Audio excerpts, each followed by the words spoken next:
오늘의 헤드라인입니다. 전 세계적으로 코로나19로 인한 누적 사망자가 10,000명을 넘어섰습니다. 이미 피해가 심각한 유럽은 물론 중남미와 동남아까지 비상이 걸렸고 미국은 여행 경보를 최고 등급인 4단계 여행 금지로 격상했습니다. 해외에서 유입되는 코로나19 환자가 늘어나자 정부가 모든 유럽발 입국자를 대상으로 진단검사를 실시하기로 했습니다. 장기 체류자의 경우 음성 반응이 나와도 2주간의 자가 격리에 들어갑니다. 코로나19가 확산하면서 바이러스나 세균을 죽일 수 있는 것으로 알려진 소재, 구리가 재조명되고 있습니다. 최근에는 구리를 이용한 제품들이 앞다투어 출시되고 있는데 YTN 사이언스에서 얼마나 효과가 있는지 취재했습니다. 원자력 연구원이 설계 도면에 없는 배수 탱크를 설치해 운영하는 바람에 30년 동안 방사능 물질이 반복 유출된 사실이 드러났습니다. 한국원자력연구원은 사과문을 발표하고 시설에 대한 관리와 점검을 한층 강화하겠다고 밝혔습니다. 지난 2018년 한국인의 사망 원인 1위는 암입니다. 우리 몸속 세포는 주기에 따라 합성과 분열이 일어나는데 세포 유전자의 돌연 변이가 생기면 암세포로 변해 우리 생명을 위협하게 됩니다. 오늘 궁금한 S에서는 암세포로 변하는 세포 돌연 변이에 대해 알아보겠습니다.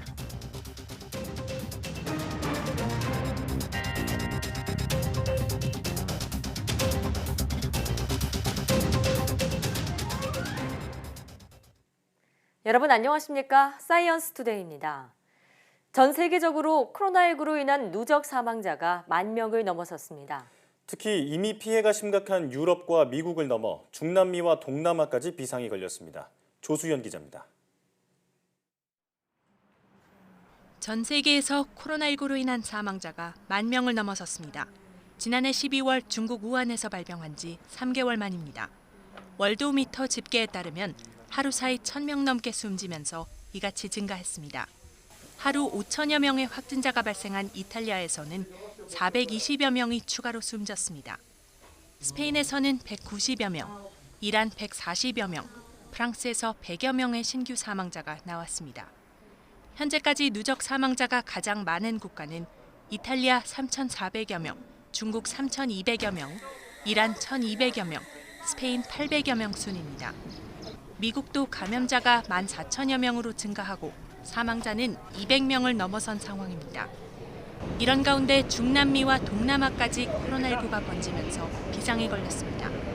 인구 13억의 인도에서는 코로나19 감염 환자가 증가세를 보이자 국민들에게 하루 자발적 통행 금지를 요청했습니다. कोरोना वैश्विक महामारी के इस दौर में ये सोशल डिस्टेंसिंग ये बहुत ही ज्यादा आवश्यक है और कारगर भी है. 인구 2억 7천만의 인도네시아도 비상입니다. 며칠 연속 많은 수의 신규 환자가 나오며 확진자가 300명을 넘어섰습니다. 중남미 30여 개국에서 확인된 감염자는 2천여 명, 가장 많은 확진자가 보고된 브라질과 칠레, 페루 등을 비롯해 중미 엘살바도르와 니카라과, 카브리해 빈국 아이티까지 발병 사례가 확인되고 있습니다. 현재 코로나19가 발병한 나라는 6개 대륙에서 모두 179곳이나 됩니다. 특히 의료 체계나 위생 상태가 열악한 국가들에서 확산 조짐이 나타나면서 한층 우려가 커지고 있습니다. YTN 조수연입니다. 미국에서 코로나19 감염자가 하루에 약 2,000명이 증가하는 등 사태가 심각해지고 있는데요. 미국 정부가 북쪽 국경을 닫기로 한 데 이어 여행 경보를 격상해 자국민의 해외여행을 금지하기로 했습니다. 또 대규모 경기 부양책도 내놓으며 코로나19를 막기 위한 총력전을 벌이고 있습니다. 워싱턴 강태욱 특파원의 보도입니다. 미국 내 코로나19 감염자가 10,000명을 넘어섰습니다. 하루 새 2,000명 가까이 늘면서 확산이 멈추기는커녕 더 빨라지고 있습니다. 이 때문에 미국 정부는 북쪽 국경을 닫는 것에서 더 나아가 자국민 해외여행을 막기로 했습니다. 해외에서 오는 감염원이라도 차단하겠다는 의도입니다. 국무부는 여행 경보를 전 세계를 상대로 최고 4단계인 여행 금지로 격상했습니다. 앞서 마이크 폼페이오 국무장관이 권고안을 승인했고 트럼프 대통령도 곧 상의할 것이라며 이를 내비쳤습니다. We're speaking with the State Department later. I can't say right now because I haven't had the meeting yet. 대규모 경기 부양책과 관련해서는 성인 1명당 $1,000, 자녀 1명당 $500를 주는 방안이 협의되고 있습니다. 스티븐 무누신 재무장관은 의회에서 지원책이 통과되면 3주 내 지급하고 6주 뒤 국가 비상사태가 유지되면 한 번 더 지급할 방침이라고 말했습니다. Our entire team, headed by Secretary Mnuchin, is on the Hill. We're working with Democrats and Republicans, and there's a lot of goodwill going on. 소득 기준은 $75,000, 우리 돈 9,600만 원.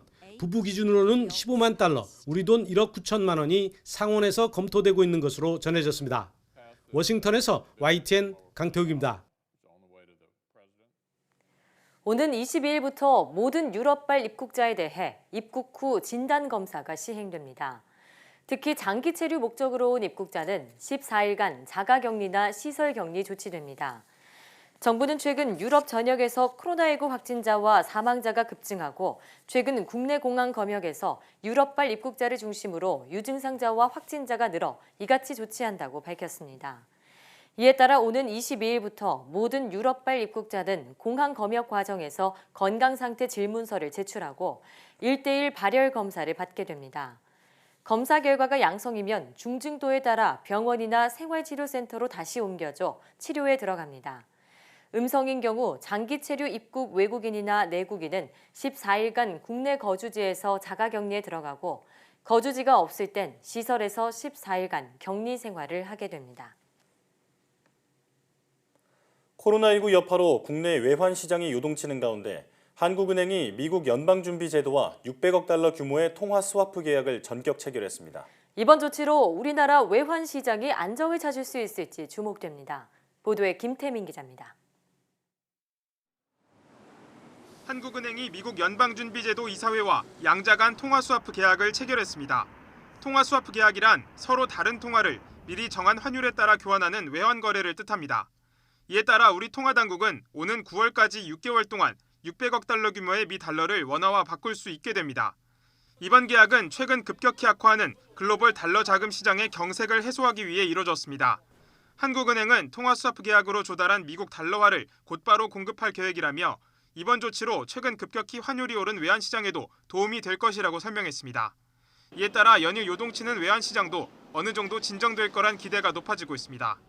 이번 통화 수합으로 인해서 최근 급격하게 상승을 하던 달러 환율의 안정에는 분명히 도움이 된다는 점에서 상당히 금융시장에는 도움이 된다고 보시면 될 것 같습니다.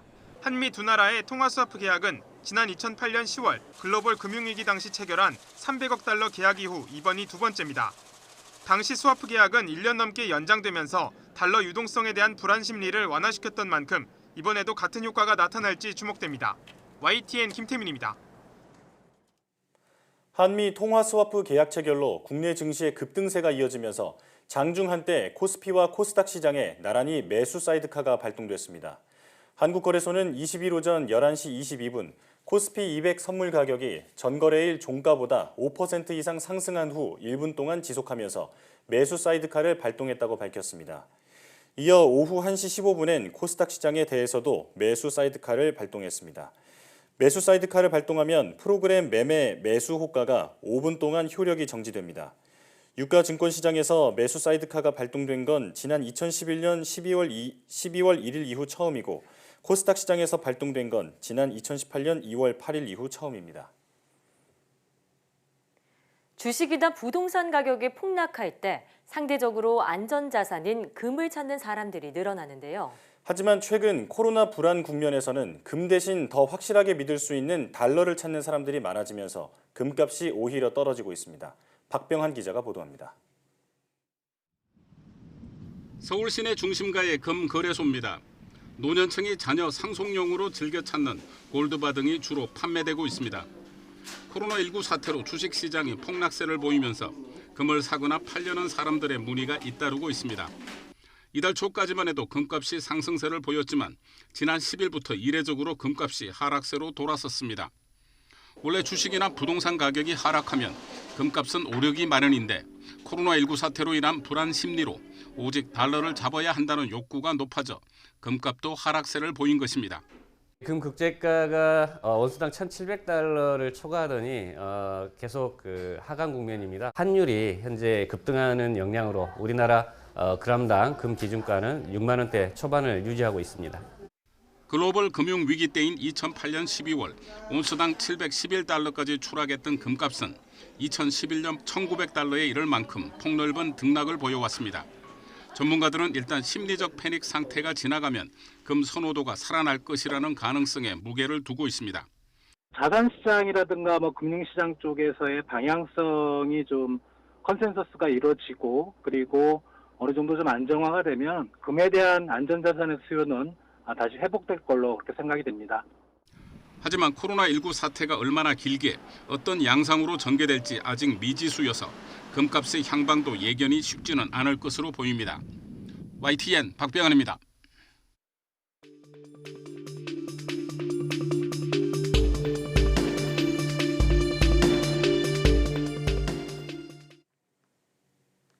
코로나19가 유럽과 미국 등으로 확산하면서 전 세계가 코로나19와의 전쟁에 돌입했습니다.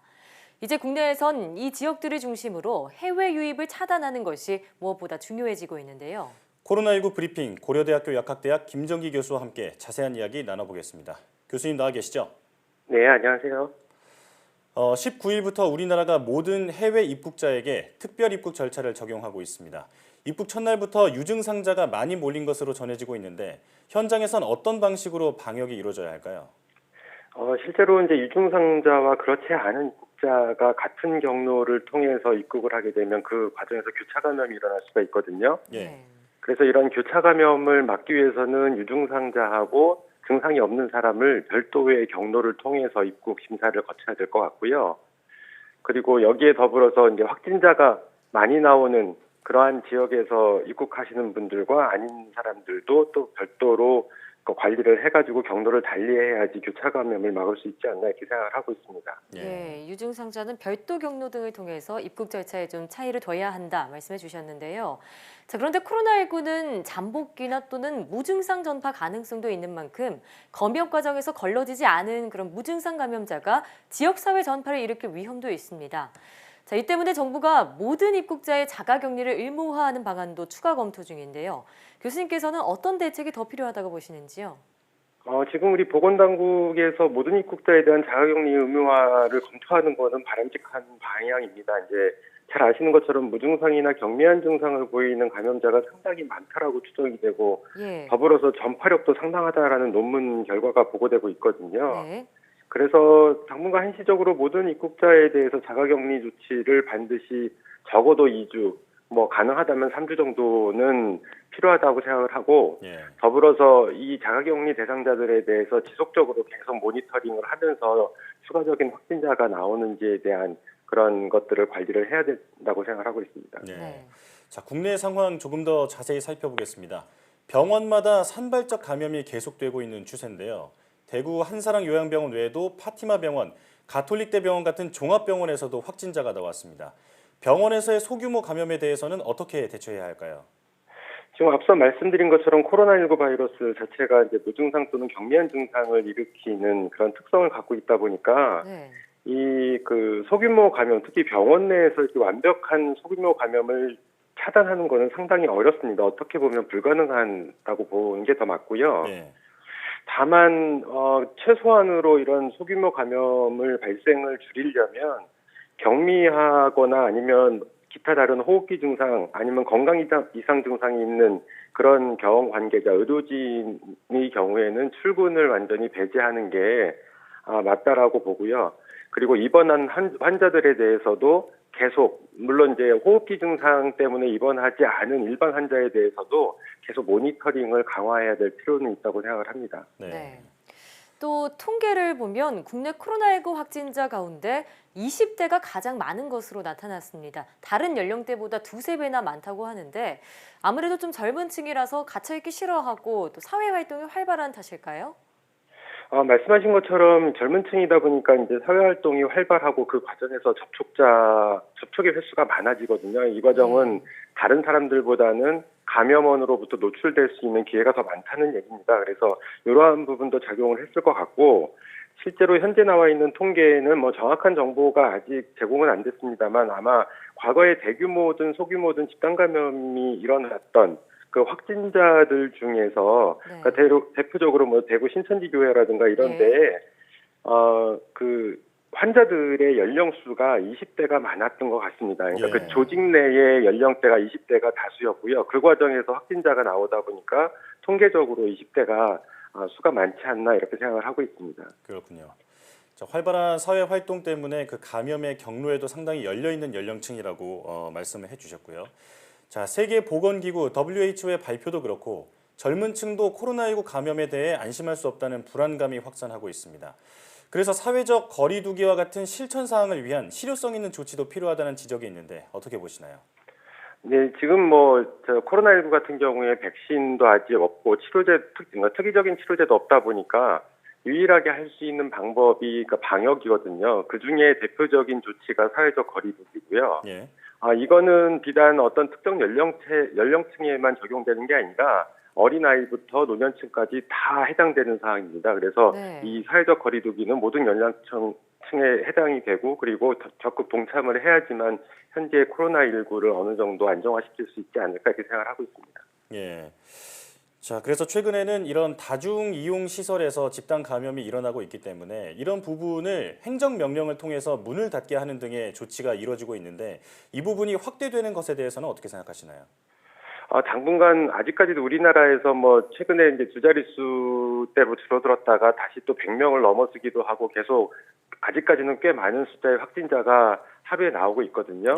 그래서 이러한 수치가 확연하게 줄어들 때까지는 이 집단 감염, 특히 뭐 소규모든 대규모든 집단 감염을 막아야 되는 부분이 있고 그러기 위해서는 말씀하신 것처럼 어떤 집단이 모이는 다중 이용 시설에 집단이 모이는 이런 행위에 대해서는 행정 조치를 취해서라도 막아야 되지 않느냐. 당분간 한시적으로는 국민들이 이런 부분을 감내해야 되지 않나 이렇게 생각을 하고 있습니다. 예. 자, 또 한 가지 짚어볼 부분이 이부프로펜 계열의 해열제에 대한 내용입니다. WHO가 코로나19 의심 증상이 있으면 이부프로펜 계열의 해열제 대신에 타이레놀을 먹으라고 권고했습니다. 예를 들어서 약국에서는 타이레놀 품절 사태가 벌어지기도 했는데 이 이부프로펜 성분이 코로나19 증상을 악화시킬 수 있다는 연구 결과를 근거로 들었습니다. 어떻게 보시는지요? 지금 방금 말씀하신 부분, 그러니까 이부프로펜을 사용하지 말고 타이레놀 계열, 그러니까 아세트아미노펜을 주성분으로 한 타이레놀을 이제 WHO에서 언급을 하면서 지금 말씀하신 것처럼 타이레놀이 풍기염상을 빚게 됐는데 일단은 기본적으로 감염이 안 된 사람들 같은 경우에 혹시나 그러니까 코로나19 말고 다른 감기나 독감에서 발열 반응이 일어날 수가 있거든요. 이 경우에는 코로나19와 구분이 안 됩니다. 그래서 만약에 그게 아세트아미노펜이든 이부프로펜이든 해열제를 먹게 되면 코로나19에 대한 어떤 진단을 하기에 굉장히 어려운 부분이 있기 때문에 기본적으로는 국민들이 그 발열 반응에 이런 해열제를 복용하시면 안 되고요. 지금 WHO에서 얘기하고 있는 거 이부프로펜을 사용하지 말라고 하는 부분은 이제 확진자의 경우에 아직까지 특이적인 치료제가 없다 보니까 대증 치료, 보존 치료를 하고 있거든요.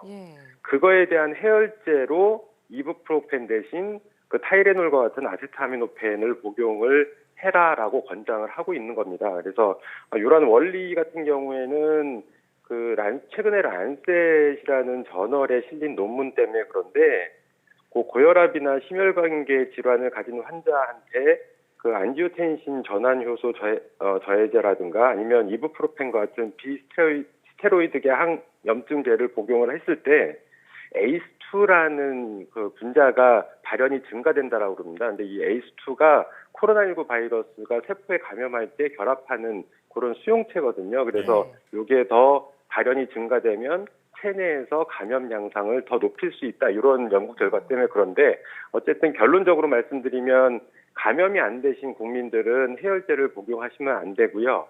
감염됐을 때 의료진의 경우에는 아직까지는 이건 논란의 여진이 있습니다. 실제로 이부프로펜이 코로나19 바이러스 증식을 높이는지에 대해서는 그럼에도 불구하고 정확한 과학적 검증이 밝혀질 때까지는 이부프로펜 대신 아세트아미노펜을 처방을 해라라는 그런 내용으로 알고 있습니다. 네. 자, 이제 치료제 얘기를 해보겠습니다. 도널드 트럼프 미국 대통령이 말라리아 예방약인 클로로퀸을 코로나19 치료 용도로 사용할 수 있도록 승인했다고 밝혔습니다. 클로로퀸이 어떤 약이고 또 과연 효과가 있을지 교수님 생각은 어떠신가요? 클로로킨은 원래는 말라리아를 예방하거나 치료할 때 쓰이는 의약품인데요.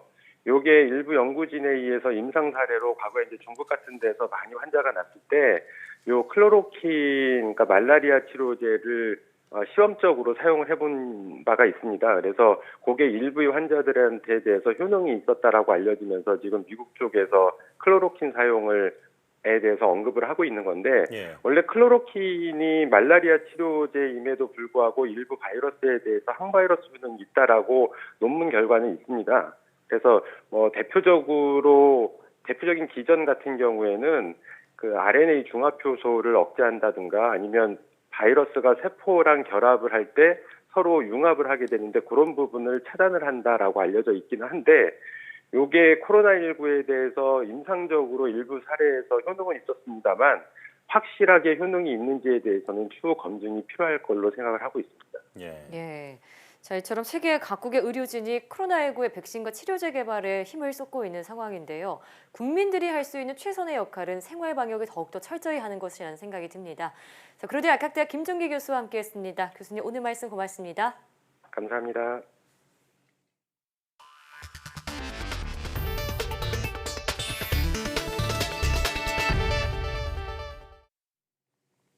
코로나19 팩트체크입니다. 신종 바이러스라 연구 결과가 적다 보니 그만큼 공포심을 조장하는 허위 정보도 넘쳐납니다. 일부 언론까지 전문가들의 발언을 짜깁기 해 사실상의 가짜 뉴스를 생산하고 있는데요. 대표적인 사례를 검증해봤습니다. 한동호 기자입니다. 한 번도 본 적 없는 폐렴. 증상 없다가 4일 만에 뿌얘진 폐. 조선비지의 17일 기사 제목입니다. 코로나19가 기존 폐렴과는 매우 다른 병리학적 특성을 갖고 있으며 자신도 모르게 폐 전체에 퍼질 수 있다고 강조합니다. 누리꾼들은 한 번도 경험한 적 없는 나라를 경험한다.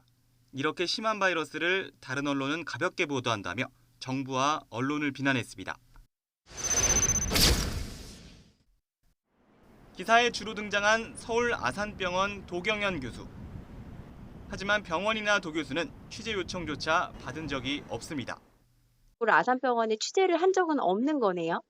네, 맞습니다. YTN 취재 결과 출처는 지난 12일 도 교수가 참석했던 코로나19 포럼이었습니다. 하지만 기사 내용은 발표 취지와 다릅니다. 인터뷰 전혀 안 했고요. 그분은 제가 알지도 못하고요. 저한테 아무런 연락도 없었고요. 교묘하게 그 기자분이 그냥 본인 쓰시고 싶은 걸 제 이름 빌려서 쓴 건데 제가 지금 엄중하게 항의하고 완전 가짜뉴스. YTN이 유튜브에 올라온 포럼을 모두 듣고 도 교수에게 직접 확인했습니다. 증상이 없는 듯 보이다. 4일에서 7일 사이 바이러스가 빠르게 침투한 환자. 우하이업 CT에 하얀 음영이 나타난 환자는 각각 별개의 사례였습니다. 그런데 기사는 두 사례를 한 문장으로 엮고 통상, 평균적이나 특히란 단어로 일반화한 뒤 중국 다른 환자의 CT 사진과 함께 실었습니다. 정작 폐가 뿌얘지는 게 대부분의 폐렴에서 나타나는 증상으로 코로나19만의 독특한 특성이 아니라는 발언은 쏙 뺐습니다. 코비드-19 인펙션에서 CT 소견은 이전에 우리가 경험을 하였던 사스나 메르스 코로나 바이러스 질환과 거의 비슷한 CT 패턴을 보입니다. 임상 결과 20에서 30%는 중환자실 치료가 필요했다는 내용도 우리나라가 아닌 중국의 초기 상황입니다. 도 교수는 포럼에서 큰 의미를 차지하지 않는다고 언급했지만 조선비즈는 기사화하지 않았습니다. 조선비즈 기자는 YTN과의 통화에서 중앙임상위원장 오명돈 교수의 3주 전 발언이라고 말했습니다. 당시 오 교수가 코로나19가 기존 폐렴과 다르다고 말한 건 사실입니다. 제가 이 분야에 30여 년 넘게 환자를 보고 있는데 이 폐렴은 그동안에 봤던 폐렴하고는 다른 매우 좀 독특한 특성을 갖고 있는데 그러나 그 특성은 환자가 시간이 지나면서 자연스럽게 회복된다는 겁니다. 매우 좀 독특한 특성을 갖고 있는데 그 중에 하나가 바로 환자는 폐렴이 있는데 별로 심하게 느끼지를 못하고 저희가 사진을 보면 깜짝 놀라는데 그냥 콧줄로 산소 공급을 하면서 안정시키고 있으면 환자가 시간이 지나면서 회복이 되는 겁니다. 기사는 이 부분을 생략했고 그 빈자리만큼 대중의 공포심은 커졌습니다. YTN 한동우입니다. 연구소를 보유한 기업의 절반이 코로나19 확산의 영향으로 연구개발 투자를 축소하고 신규 인력 채용을 줄이겠다고 밝혔습니다. 한국산업기술진흥협회는 연구소를 보유한 1,400여 개 기업을 대상으로 기업 R&D 활동 실태를 조사한 결과 이렇게 나타났다고 밝혔습니다. 조사 내용을 보면 응답 기업의 47.7%는 올해 초와 비교해 R&D 투자를 축소할 계획이라고 말했고 41.3%는 연구원 채용도 줄일 것이라고 답했습니다. 이어 코로나19 사태가 R&D에 미친 영향을 묻는 질문에는 응답 기업의 79.8%가 부정적인 영향을 받았다고 응답했습니다. 기업들은 코로나19로 인한 R&D의 피해를 줄이기 위해 정부의 적극적인 지원 정책이 필요하다고 덧붙였습니다. 코로나19 확산으로 바이러스나 세균을 죽일 수 있는 것으로 알려진 소재, 구리가 재조명되고 있습니다. 네, 최근에는 이 구리를 이용한 항바이러스 마스크와 같은 제품들이 앞다퉈 출시되고 있는데요. 그렇다면 구리가 코로나19와 같은 바이러스에 얼마나 효과가 있는지 이혜리 기자가 취재했습니다. 일반적인 하얀색 마스크와 달리 푸른색을 띠는 마스크입니다. 구리 이온을 결합한 특수 섬유가 마스크 겉면을 감싸고 있습니다.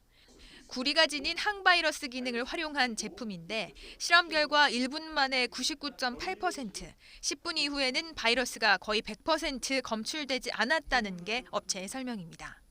저희 원단으로 바이러스가 얼마나 빨리 죽는지를 테스트를 했고요. 1분 이내, 즉 몇 초 만에도 바이러스는 즉시 죽기 시작한다는 걸 증명하는 거죠. 구리로 코팅된 실을 활용해 만든 또 다른 마스크는 입소문을 타고 판매량이 크게 늘었습니다. 대형 건물의 엘리베이터 버튼에는 구리가 들어간 보호 필름이 등장했고 구리 필터가 들어간 공기청정기도 인기입니다. 그렇다면 구리가 코로나19에 얼마나 효과가 있을까? 최근 미국 국립보건원 등이 구리와 플라스틱, 스테인리스 등을 대상으로 비교 실험을 했습니다. 그 결과 코로나19 바이러스가 플라스틱에서 72시간, 스테인리스에선 48시간 살아남았습니다. 하지만 구리 표면에선 4시간 뒤에 완전히 죽는 것으로 나타났습니다. 20개 정도의 바이러스에 효과가 있다. 이렇게 이제 보고가 돼 있고 이론적으로는 거의 모든 종류의 효과가 있을 것 같다. 이렇게 이제 보고는 돼 있어요. 결론적으로 구리 자체의 항바이러스, 항균 기능은 여러 검사기관을 통해 충분히 검증됐다는 것이 전문가의 견해입니다. 그러나 구리를 활용한 제품이 얼마나 효과가 있을지는 제품마다 다른 만큼 공신력 있는 기관의 검사 결과 등을 꼼꼼히 따져보는 게 무엇보다 중요합니다. YTN 사이언스 이혜리입니다. 지난해 한국원자력연구원에서 방사성 물질이 유출되는 사고가 있었습니다. 조사 결과 실무진의 운영 미숙 외에도 연구원이 설계도에도 없는 시설을 만드는 바람에 방사성 물질이 30년 동안 지속 유출된 사실이 새롭게 드러났습니다. 이동은 기자입니다. 대전에 있는 원자력연구원입니다. 지난해 9월 액체 폐기물의 수분을 없애는 자연증발시설에서 방사성 물질 510리터가 하천으로 흘러들어 대규모 조사가 이뤄졌습니다. 당시 원자력안전위원회는 운영자의 운영 미숙을 원인으로 지목했습니다. 최종 조사 결과 실제로도 시설에 필터를 교체하면서 실수로 방사성 물질이 유출된 것으로 드러났습니다. 그러나 더 큰 문제가 있었습니다. 문제가 된 자연증발시설의 바닥에 원래 설계에 없던 배수 탱크가 지난 90년부터 설치돼 운영된 사실이 새롭게 밝혀졌습니다. 때문에 지하 저장조로 갈 액체 폐기물 일부가 배수 탱크로 흘러들어 조금씩 새나간 사실도 확인됐습니다. 이렇게 유출된 방사성 물질은 30년 동안 해마다 470에서 480리터에 달합니다. 저를 포함한 한국원자력연구원 모든 임직원은 원안위 조사 결과를 정말 무겁게 받아들이며 시민 여러분께 진심으로 사과드립니다. 정말 죄송합니다. 다만 연구원 주변의 토양과 수질 등을 정밀 분석한 결과 허용 기준치에 크게 미치지 못해 환경에는 영향을 주지 않는 것으로 확인됐습니다. 과학기술정보통신부는 원자력 안전법에 따라서 행정처분을 검토하여 조치할 거고 주무부 장관은 그 지정을 취소하거나 1년 이내의 기간을 정해서 사업의 정지를 명할 수 있고요. 그에 가름해서 과징금을 부과할 수 있습니다. 원자력연구원은 지난 2014년부터 6년 동안 69차례나 원자력 안전법을 위반했습니다. 여기에 설계 도면에도 없는 시설을 30년 동안 몰래 운영해온 사실까지 드러나면서 연구원은 물론 감독기관인 원자력 안전기술원 등도 책임을 피하기 어렵게 됐습니다. YTN 사이언스 이동훈입니다. 세계 물의 날을 맞아 물관리 유공자에 대한 정부 포상 수여식이 정부 세종청사에서 열렸습니다. 이창희 명지대 환경에너지공학과 교수 등 16명은 상하수도와 수질, 수량 등 물관리 분야에 이바지한 공로를 인정받아 정부 포상을 받았습니다. 환경부는 또 유엔이 정한 세계 물의 날인 3월 22일을 기념해 물의 소중함을 되새기는 다양한 온라인 홍보 활동을 펼치기로 했습니다. 정부는 매년 세계 물의 날을 기념하는 행사를 열었지만 올해는 코로나19 전파 우려로 기념식 대신 정부 포상 수여식을 개최했습니다. 조명래 환경부 장관의 이야기 직접 들어보겠습니다. 우리 미래 세대는 안전한 물에 대한 접근이 상당히 보장될 수 없는 그런 상황이 될 수 있기 때문에 우리 지금부터라도 미래 세대를 위한 안전한 물 확보라는 측면에서 물 관리가 아주 중요하다고 볼 수 있습니다.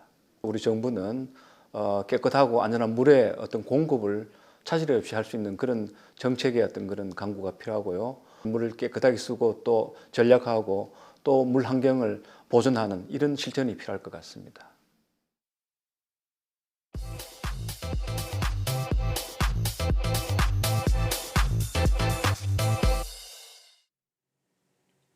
과학에 대한 모든 궁금증을 풀어주는 궁금한 S 시간입니다. 우리 몸속 세포는 주기에 따라 합성과 분열이 일어나고 손상되거나 노화된 세포는 스스로 사멸하는데요. 이는 건강을 위한 자연스러운 현상이죠. 그런데 이런 정상세포 유전자에 돌연변이가 생기면 암세포로 변하게 되는데요. 몸속 정상세포가 돌연변이를 일으키는 이유는 무엇일까요? 지금 바로 화면으로 만나보시죠. 안녕하세요. 과학의 모든 궁금증을 해결하는 궁금한 S의 이호종입니다. 궁금한 S와 함께할 오늘의 이야기 만나볼게요. 지난 2018년 한국인 사망 원인 1위는 암으로 이 기록은 36년째 이어지고 있다고 합니다. 이렇듯 암은 생명에 위협을 주는 치명적인 질환인데요. 그렇다면 이 암이란 녀석이 무엇이고 정상이었던 조직세포가 어떻게 나쁜 암세포로 변하는 걸까요? 암을 한마디로 정리하자면 제어되지 못하고 계속 분열하는 세포입니다. 우리 몸은 약 60조 개의 세포로 이루어져 있는데요. 정상세포는 성장을 엄격하게 조절받기 때문에 수십 번 분열하면 더 이상 성장하지 않는 특징을 가집니다. 정상세포의 DNA에는 성장과 분열을 조절하는 부분이 포함되어 있기 때문이죠. 그런데 이 부분에 문제가 생기면 정상세포가 무분별한 분열을 하게 됩니다. 일단 암세포가 되면 정상세포와는 다른 특성을 보이는데요. 암세포는 혈관을 늘려 주변의 산소와 양분을 빨아들입니다. 성장과 분열에 많은 에너지가 필요하기 때문인데요. 원래 조직세포의 모양과 임무는 잃어버리고 오직 성장만이 주된 관심사가 되는 것이죠. 다른 세포의 경계를 침범하지 않는 일반 세포와는 달리 주변 세포를 잠식하면서 성장, 분열하기 시작합니다. 그리고 급기야 사람을 죽게 만드는 거죠. 그렇다면 이런 돌연 유전 정보가 변이되는 현상, 돌연변이는 어떻게 일어나는 걸까요? 생물학에서는 돌연변이가 일어나는 형태에 대해 그 유형과 성격에 따라 크게 두 가지로 나뉜다고 합니다. 하나는 유전자 서열 중 보통 한두 개의 염기가 바뀌는 크기가 작은 점돌연변이, 그리고 다른 하나는 염색체와 같이 큰 덩어리가 바뀌는 염색체 구조 변이입니다. 점돌연변이는 DNA 염기 서열 중에서 하나의 염기 서열이 바뀌는 경우를 말하는데요. 이렇게 네 가지의 염기 중 하나가 다른 염기로 바뀜으로써 유전 정보에 손상이 발생하는 거죠. 반면 구조 변이는 한두 개의 염기 단위가 아니라 작게는 수천 개의 염기, 크게는 염색체 큰 단위의 수억 개의 염기 크기의 커다란 DNA 묶음 덩어리가 한꺼번에 바뀌는 현상입니다. 큰 DNA 뭉치가 없어져 버리는 결실, 그리고 DNA의 특정 부분이 반복적으로 중첩되는 중복, 또 다른 하나는 DNA 뭉치의 일부가 알 수 없는 이유로 끊어졌는데 이것이 어쩌다 보니 거꾸로 붙어버리는 역위, 마지막으로는 앞선 경우처럼 떨어진 DNA 뭉치가 애꿎은 다른 DNA 뭉치에 붙어버리는 전좌 등이 있습니다. 이렇게 DNA 뭉치가 바뀌게 되면 세포 내 유전자 발현이 극적으로 변화를 일으키게 되어 암을 일으킬 수 있는 것이죠. 그렇다면 정상적인 조직 세포가 성장과 분화 능력을 잃고 끊임없이 분열하고 증식하는 돌연변이가 되는 이유는 무엇일까요? 지금도 이에 대해서는 많은 연구가 진행 중인데요. 첫 번째 기준으로는 돌연변이는 세포의 실수로 자연스럽게 노화와 함께 우리 몸속에서 일어난다고 알려졌습니다. 하나의 세포가 분열할 때마다 유전자는 2배로 복제되는데 이 과정에서 복제되는 DNA의 정보가 100% 정확하게 복제되지 않는 경우가 있다는 것이죠. 또 하나의 기전으로는 인체 외부에서 유래한 발암물질이나 발암 원인에 세포가 노출되어서 돌연변이가 쌓일 수 있다는 거죠. 가장 많이 알려진 것은 바로 담배입니다. 흡연하면 그 물질이 폐세포의 DNA에 달라붙습니다. 담배 안에는 벤조파이렌이라는 것이 있는데요. DNA를 망가뜨리는 대표적인 발암물질입니다. 또 자외선도 발암물질들 중 하나인데요. 방사선은 고에너지 입자로 DNA를 망가뜨리지만 자외선은 그보다는 에너지가 작기 때문에 망가뜨리지는 않지만 염기 서열을 붙여버립니다. 발암물질에 노출된다고 해서 바로 암이 생기지는 않지만 아주 오랫동안 원인물질에 반복적으로 노출돼 인체의 극복 능력이 떨어지면 암이 될 수 있는 것이죠. 현재 일부의 암은 유전자 돌연변이를 근거로 암이 생기기 전에 대비할 수 있습니다. 지난 2013년 할리우드 배우인 안젤리나 졸리는 유방암 발생에 관여한다고 알려진 유전자를 검사해 유방암 발현 가능성이 무려 87%라는 진단을 받았는데요. 유방 절제술을 받은 후 유방암에 걸릴 위험이 87%에서 5%로 줄어들었다고 합니다. 하지만 이는 모든 암에 적용되지는 않는데요.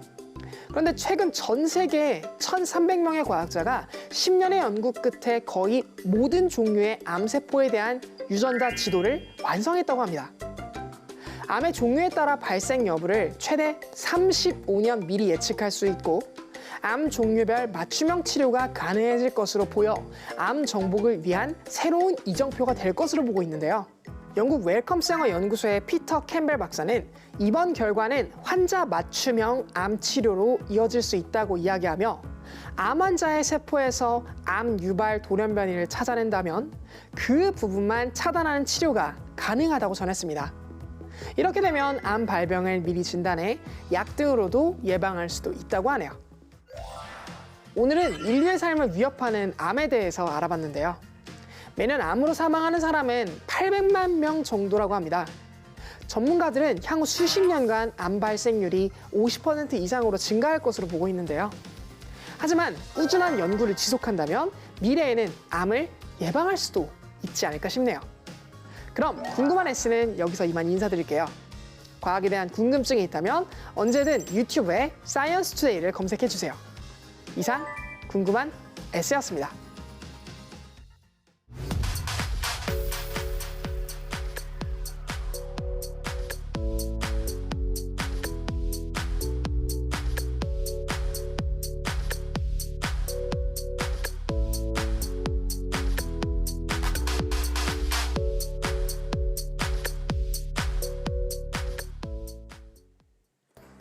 국가인권위원회가 실시한 우리나라의 인종차별 실태조사에서 이주민 10명 중 7명이 인종차별을 경험했다고 응답했습니다.